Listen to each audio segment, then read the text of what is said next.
Nkosini ngane kwethu yanikela kakhulu asengokuthi indaba ngofakazi ngeke mfungela ukhuludo sesingaphakathi no sicela sibambe la kuwena Nkosi yami obukade uphuphile leli jazi lakho oliphuphile nelihlaza zoliphuphe liwasho linekwa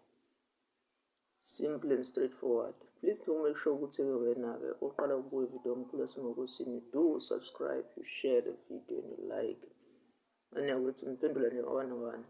nina suke nifuna Nkosi yami ukukhanyisela nofuna ukubuza khanyisa noma uhandishanda uyobulungile kwabafuna ukuhlola bayazi imali yokuhlola esigodleni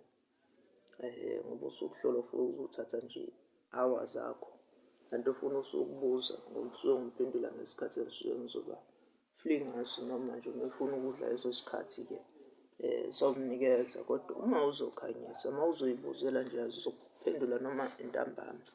kulo yasemakosini lo ndaba ezixoxwa ngofakazi negama mfungela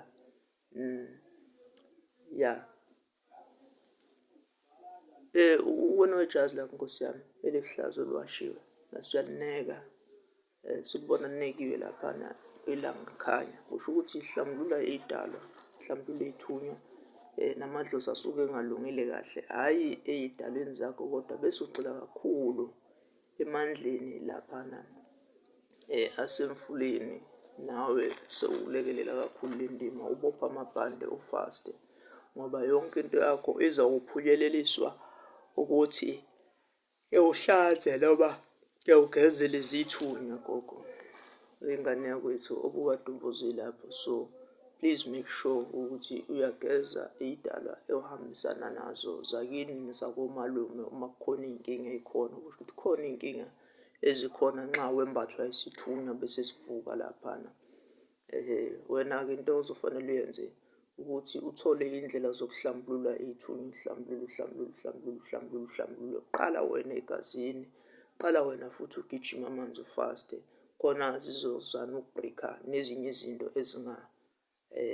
ezizithiyo phezu kwempilo yakho ukuze isithunywa sisebenze noma ube khona lokhu esikukhanyisayo ngempilo yakho. Ngiyathokoza umkhulu wasemakosini lo ndaba ezixoxwa ngofakazi emagumbini amanye omhlaba